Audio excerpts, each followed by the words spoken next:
Welcome to Inside Badger Nation on Madison CW. Now your hosts, Ben Wargle and Phil Dawson.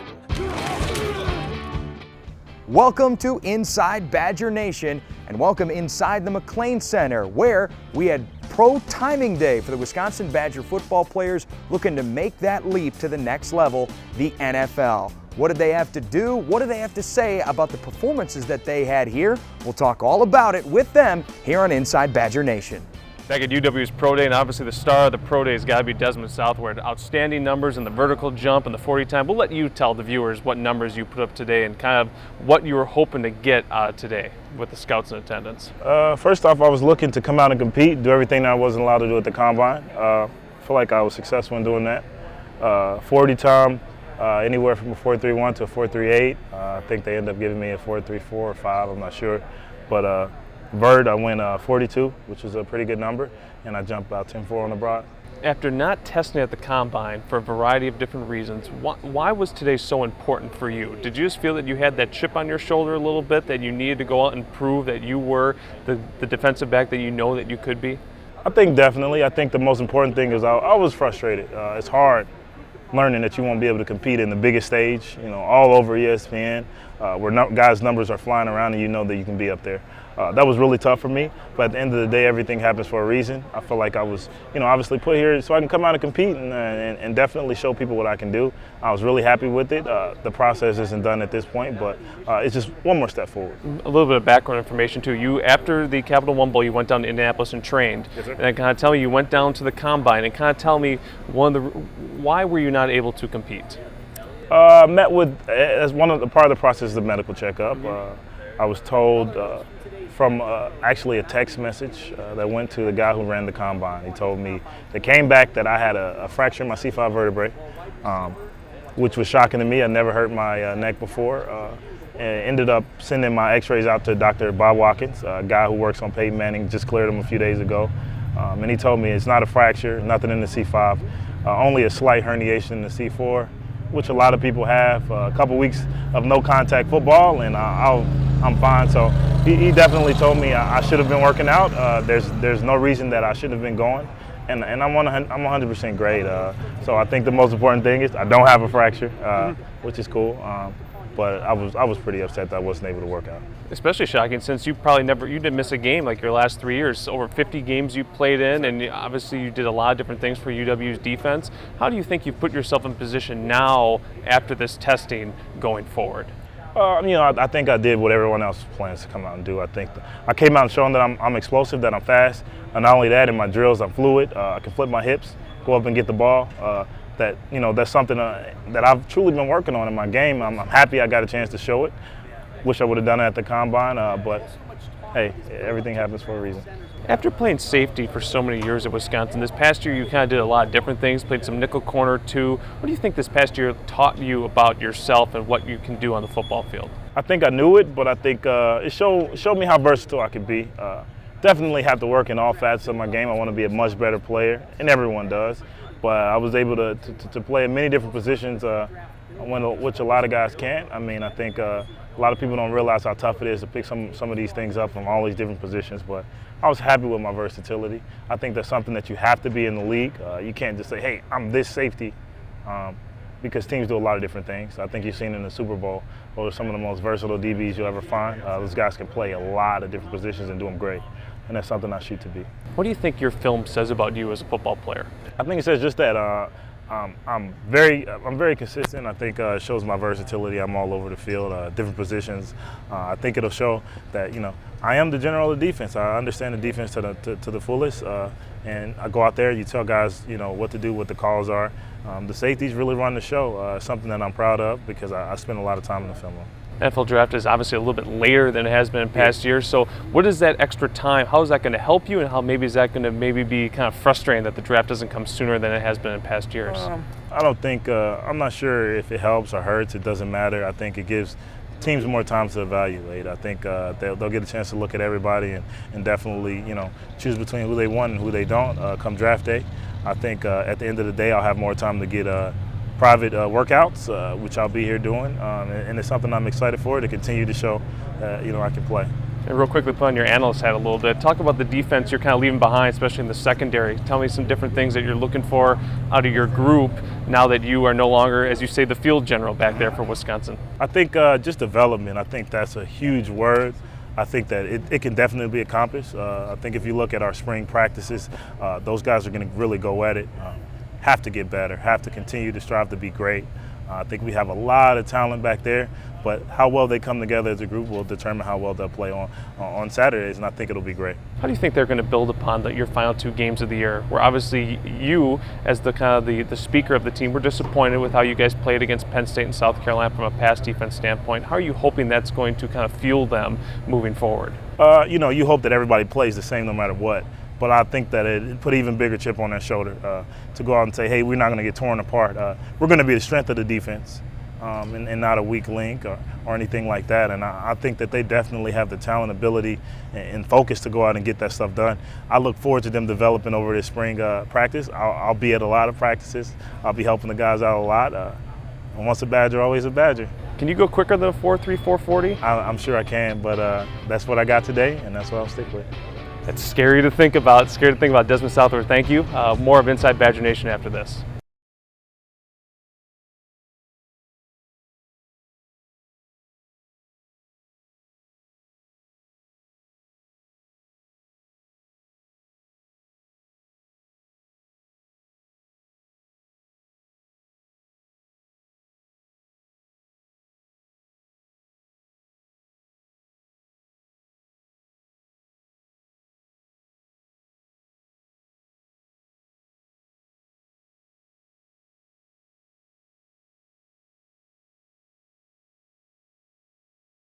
Welcome back to Inside Badger Nation. Here we are at Pro Timing Day for the Wisconsin Badger football team.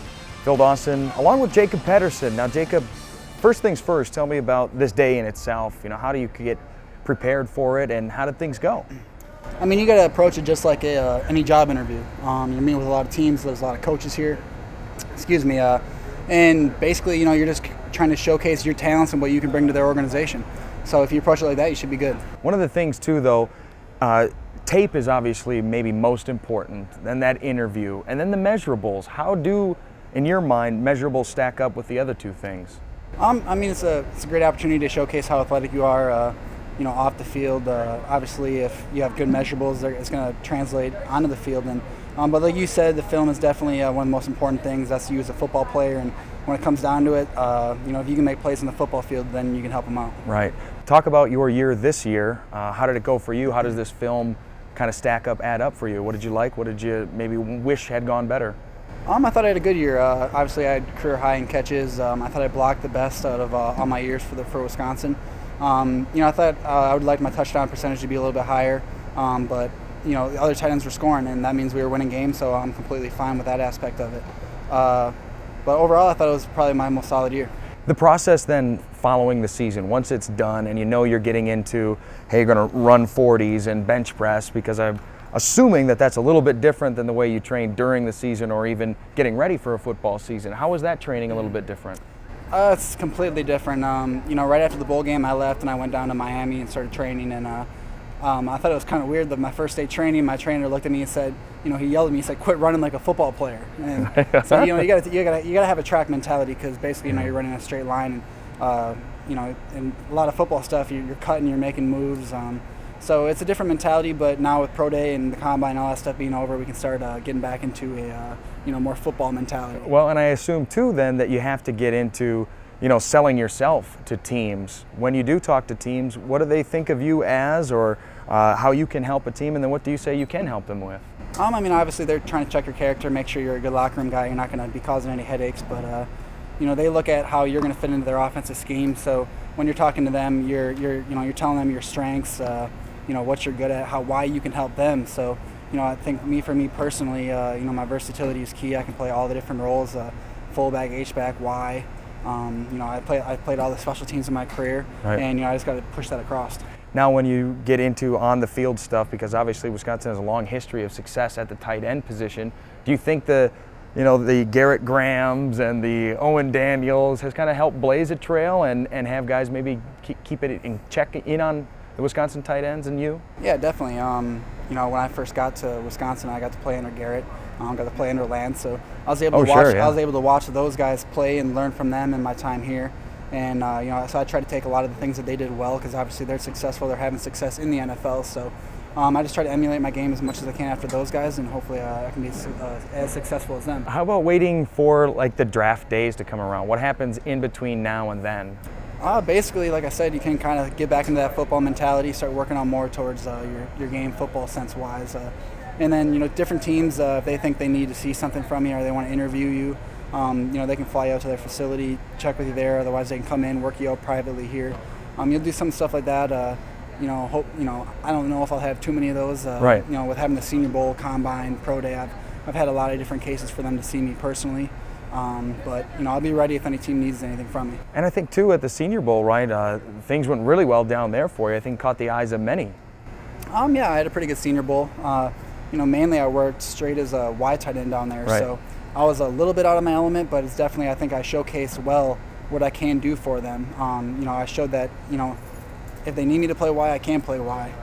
And that was big for me. I had a couple of catches in the game, which was big. You know, tried to make a late push for our team. Unfortunately, didn't get it done, but overall it was a solid week. How cool is it to be in this position, too, that, you know, heck, next year this time you could be on an NFL roster? I mean, if, you know, 98% of kids growing up, their dream is to play a pro sport, if it's baseball, football, basketball.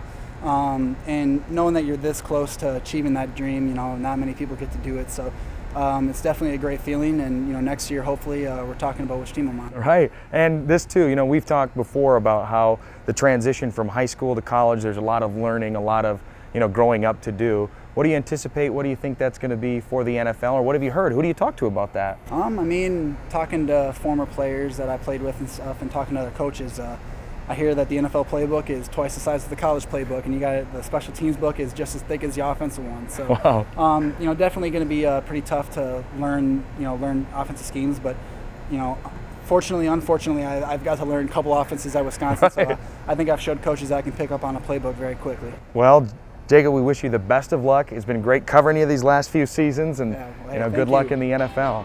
That is Jacob Pedersen. We will talk more here from Badger Pro Timing Day when we return here on Inside Badger Nation.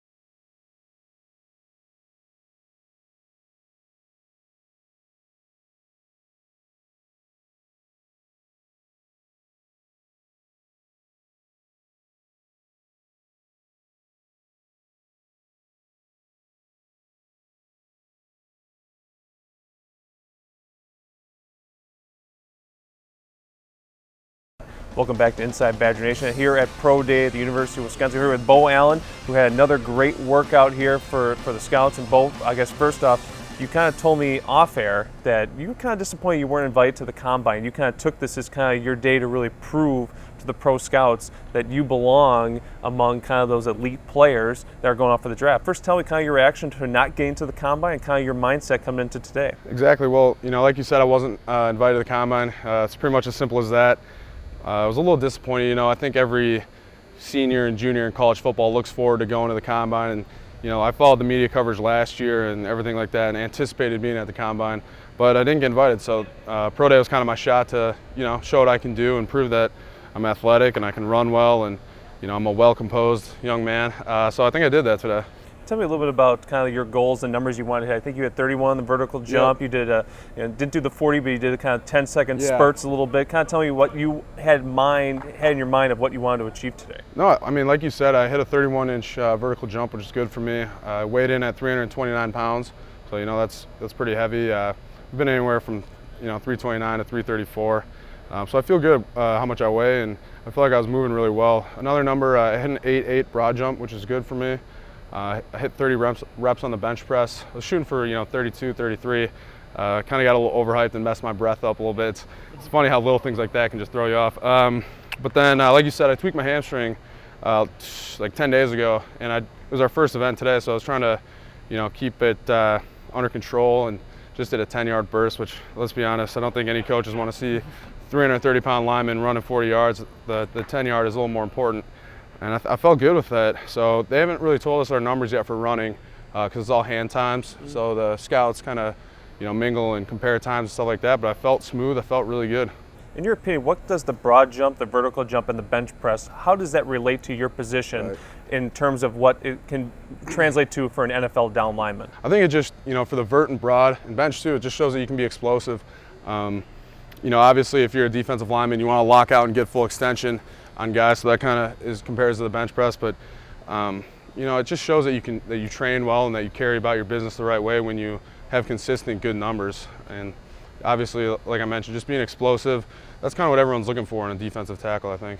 You kind of mentioned, just the different things, the uniqueness of a defensive tackle, and you kind of had the uniqueness too of playing in both a 4-3 and a 3-4 in college, kind of show you a little bit of a versatility there. Exactly. How do you think that's going to help translate to the next level? And to the scouts that you talk to, where do they kind of project you to possibly be at the next level? I think all the scouts I've talked to see me as an inside guy, whether it be a shade in a 4-3, like a tilted shade some teams run, or even like a 2-eye, a G, or a 3-tech. And like you said, I played a shade and a 3-tech under Coach Partridge and Coach Bielema back in 2010 through 2012, and then last year we ran the 3-4 and I was a true nose guard. So I think just the more you know and the more positions you've played, you just increase your value. So I feel good about that. I'm happy to have learned different schemes. As you've gone through kind of this 2-month kind of building process to get ready for today, how much have you relied on the teachings of Coach Partridge and Coach Chad that you have, two very good defensive line coaches that kind of help mold you into kind of the player that you are? Exactly. You got to stick to your fundamentals and your roots in your technique, really. Coach Partridge and Coach K also are just great about instilling really good fundamentals in us: balance, staying low, keeping your hips down. And I don't know if you saw at the end, we got together with the defensive line coach from the Vikings, and he ran us through some position drills. So just keep your fundamentals in mind, and I think it's really the most important thing, at the NFL and at the college level too. What's the kind of the main goal now? You obviously have a couple months now before the draft. Obviously, you want to do some individual workouts. Hopefully, you get up on some, scouts' high lists. What's kind of the plan for you of what you want to accomplish? Well, I'm in Madison, until the draft. Hopefully, flying around, going interviewing with different teams. I'm sure some coaches will fly in here and work me out. But yeah, the way it works is they fly you out, and an important part of the combine is that they get medical, MRIs and X-rays on you, and I had surgery on my ankle last year, so I think some teams will want to get a medical on that. So they'll fly you out for an interview, have their team doctors take a look at you and clear you and everything like that. And so that's what I'll be doing. Teams will work me out here. I'm going to take advantage of our awesome facilities that we have here, and I'm excited for what the future holds.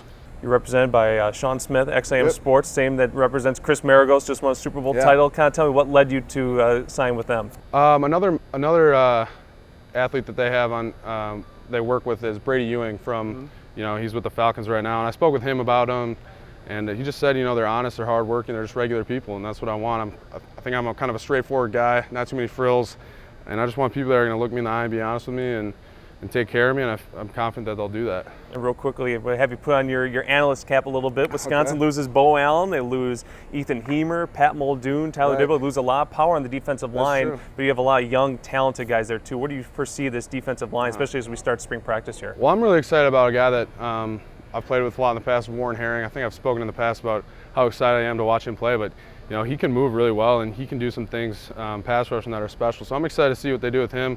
My roommate's Conrad Zagzebski, so I got to give him a shout out. He got a lot of reps last year and played well. But like I said, I'm going to be coming to spring practice. I'll be in Madison. I'm going to watch them and keep a close eye on those guys. But I think our D-line will be just fine. I'm excited. Also, Jake Kiefer, who a lot of people forget about, but he's one of the greatest and most hardworking guys on our front seven, maybe even our team. So I wouldn't count him out either. I'm excited to see what our front seven looks like, because guys are going to step up. That's Bo Allen. He can do it all. More of Inside Badger Nation after this.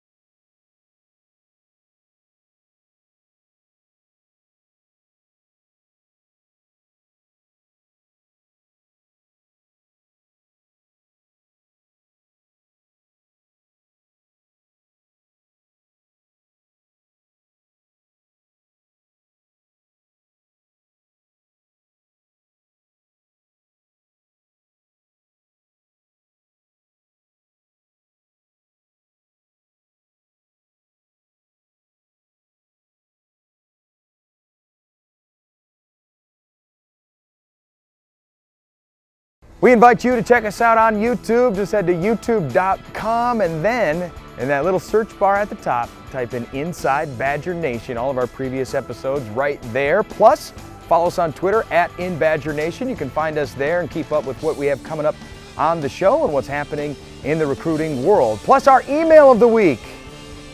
InsideBadgerNation@gmail.com is the email address. And we have our email of the week, which is brought to us by Restaurant 608 Restaurant and Bar, 212 State Street, where 608 is more than just an area code. This comes from JP in Waukesha, who asks, which Badger do you think will be drafted highest? What a timely question, JP, I got to tell you, because here we are at timing day. And what do you think? I got to go Chris Borland, right? I mean, he's made such an impact on film. You know, they talk about the tape, and then the numbers that he put up today should only enhance his stock. How about you? Well, you think that, I probably would agree with you, but it's always going to be that height issue. I mean, always people have issues with the height. I mean, that's why Russell Wilson probably fell to the third round, and his career's turned out pretty good for him. I got to go with Jared Abbrederis. I mean, Abbrederis didn't run any of the 40 or any of the agility drill state, but caught passes and again showed, what we've expected of him all year long, or all career long with Abbrederis, is that he runs good routes, has good hands, and makes plays. And I think you look at the senior film, especially his junior film too, with what Wisconsin, didn't have, was a number 2 wide receiver. And he was double teamed a lot, bracketed a lot, and still performed very, very well. And I think also too, you just flip on the film of the Ohio State game where he torched Bradley Roby throughout the entire game as a kind of good indicator of how he can play at a high level. So I would probably go Abbrederis. And he even said himself, he could go anywhere, he said, heard from the 2nd round down to the 6th round. And the NFL draft is kind of a crapshoot. All it takes is one team to like you. And I think that, Borland, Bo Allen, I thought had a good day. Desmond Southward, with the times that he put up today, I think all these guys really impressed some scouts that it could go anywhere for Badgers, a couple Badgers between the rounds 2 and 6. Speaking of Abbrederis too, I'd like to see him in an offense that really he can exploit, because he has a quarterback that's going to be able to deliver him the ball in multiple areas, because he's such a great route runner, and being able to get open and maybe being that third option. But being that third option, if it's Jared Abbrederis on one of these teams with a quarterback who can get him the rock, might be pretty good. Yeah, he's also kind of patting himself after kind of Jordy Nelson's career, where Nelson was a walk-on at Kansas State, earned a scholarship, eventually found his way to the NFL, and he's turned out a pretty good career for Green Bay. And you look at Jared Abbrederis, he kind of has the makings of a guy who could kind of be that sleeper wide receiver prospect who could blossom into really well when he's in a good quarterback system. I mean, look what he did with Russell Wilson as his quarterback. He caught everything thrown his way. Also helps too when you have another wide receiver on the field that takes some pressure off him. I mean, he put up all these staggering numbers the last 2 years without any help. So I think Abbrederis could turn out to be probably the best pro prospect out of this class. Well, that's what I was going to ask next. No matter who gets drafted first, who's going to last in the league the longest? I think, like I said, Abbrederis, I think, could have a nice career. I think Ryan Groy could have a very serviceable, nice long career. Especially if he's a long snapper, because he was doing some of that Absolutely. today. You look at Bo Allen, too. I mean, he's a guy who could play in the 4-3, the 3-4, very versatile. A guy who didn't get invited to the Combine for whatever reasons, but came out here, showed some good numbers for his size and for his strength. Really has improved his game over the last 2+ months, too. So I think there's a lot of good candidates here. I think Borland, too. Borland could be playing in the league for 10+ years and have a really serviceable career. Yeah. And then as we get to spring football practices starting up, and same day as pro timing day, first spring practice, what are your top 2-3 storylines going in? Well, Wisconsin needs to develop wide receivers. That's kind of been the issue the last couple of years. Wisconsin doesn't have really solid wide receiver play. Now that you lose Abbrederis, who's going to be that guy that steps into the number 1 spot? Also got to look at quarterback play. Joel Stave is going to be limited through the first part of spring, so this is a great opportunity for Tanner McAvoy, who's moving back from safety to play quarterback. Bart Houston, who's finally healthy